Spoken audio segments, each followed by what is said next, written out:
Thank you for that introduction, Tom. Make me cry before I come up here.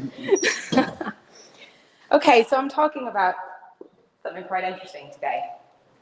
And some of you may know me from about a year and a half ago when I stood up and tried to stop OFSTED from coming through the doors. And that's a whole nother story. So today I've got another story, inadequate. And I think the thing is I am not inadequate. That's what I keep telling myself. One word, one judgment, and the whole world starts spinning out of control. One word. There's the anger. You can go to the next slide. There's the anger. There's the tears, the frustration, the doubt, the imposter syndrome. But that self-doubt, and it just is such a whirlwind. So the story is that back in November, we have two schools on the same site, 10 seconds within each other. And OFSTED came in November. And at the end of the inspection, we got two inadequates, two goods. And again, I'm going to highlight, just for context, that it was two schools on the same site with the same leadership team, the same curriculum, the same teachers going back and forth between these two schools. And I have good in the other school. And we have two inadequates and two goods. How do we come back from this? I lay at night over Christmas, I lay awake thinking, how am I going to face the team? How am I going to face the parents? How am I going to face the community? One word that wrecks everything.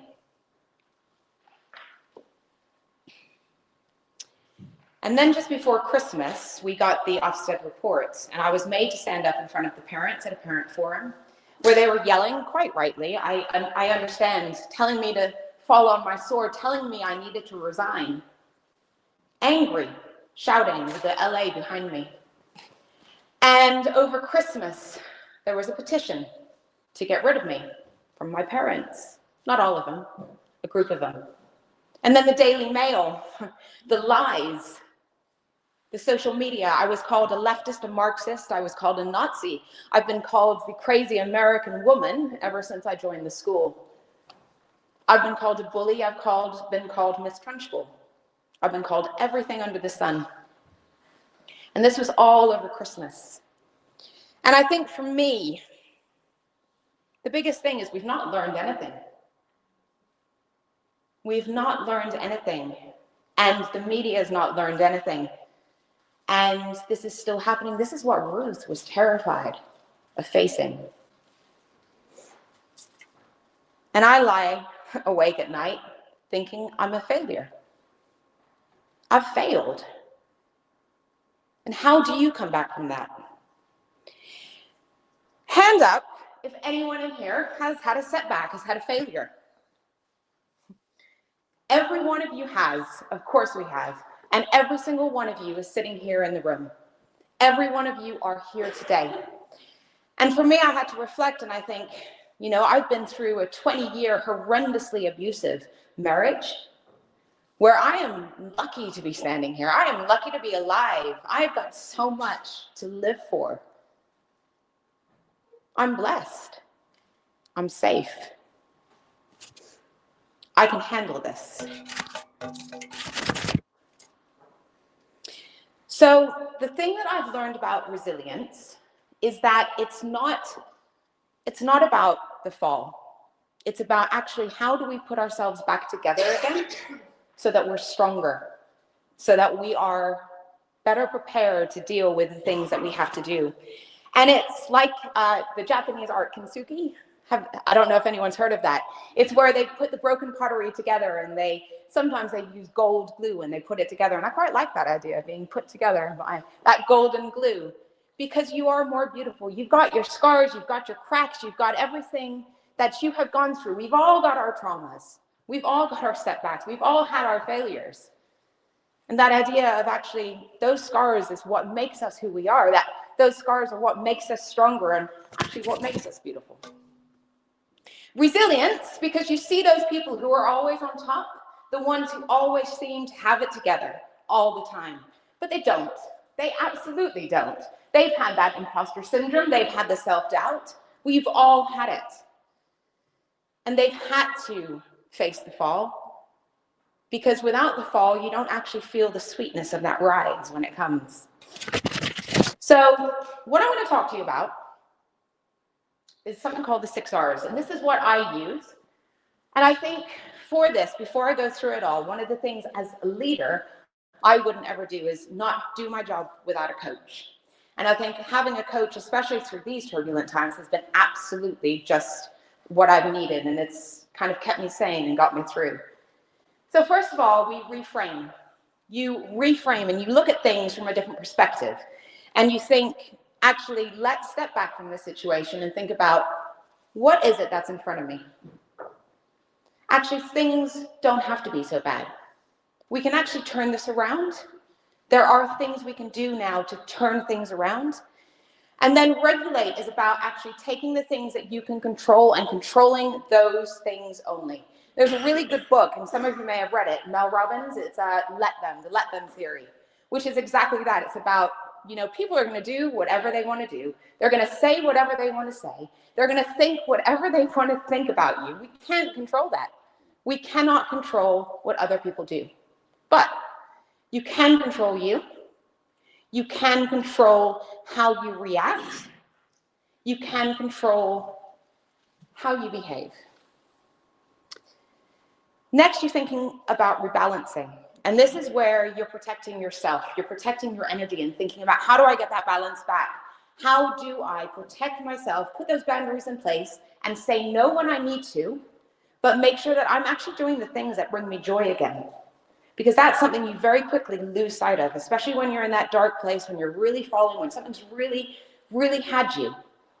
It's about, okay, how am I going to bring myself back out of this? It's about joy. What is it that I love to do? Next, you're going to reroute. And this is exactly that. It's about thinking about, what is the plan ahead?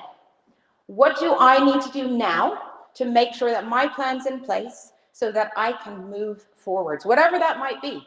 And it may not be with it, it's that saying, we all have the plan, but the plan never goes the way you expect. And actually, sometimes the plan that you then create through that rerouting process, it becomes a better plan. And you actually start seeing that the way forwards is actually going to be better for you in the long run.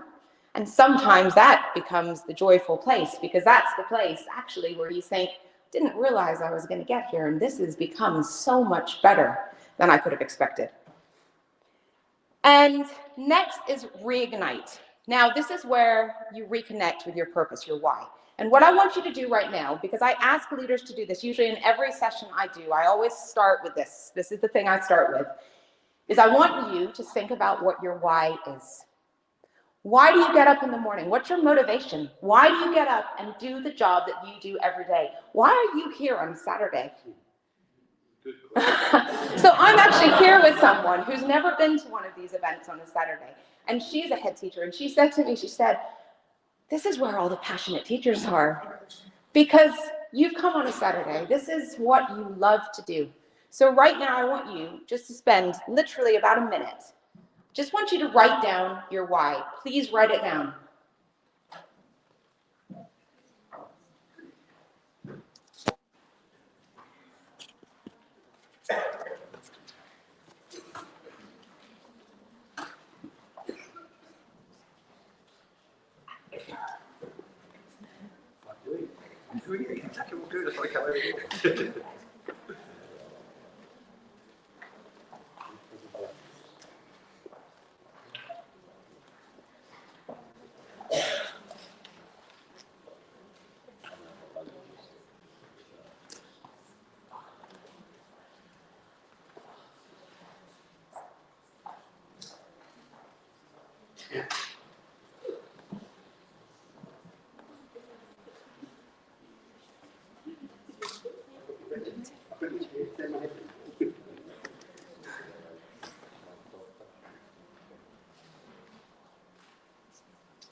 Okay.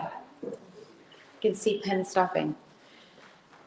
So the reason I have you write that down, and some of the leaders I've spoken to who have done sort of leadership sessions with me, someone told me, one of the heads who I actually work with in the partnership, she said she's written it down and it's over her desk at school. And I suggest that you put it over your desk at school. I suggest you put it wherever you need it. My why has gotten me through some of my darkest times, because it's that why that keeps you going. It's coming back to that why. That is the reason you do what you do. It's the reason you get out of bed. And it's when you lose sight of that why and when you lose sight of that purpose that you really need to make sure that you are reconnecting with it. That why is what got me through 20 years of an abusive relationship. That why is what is getting me through now and through all the darkest times I have had. Because you need it. So put it over your desk when you get back to school. And then finally, it's about rising.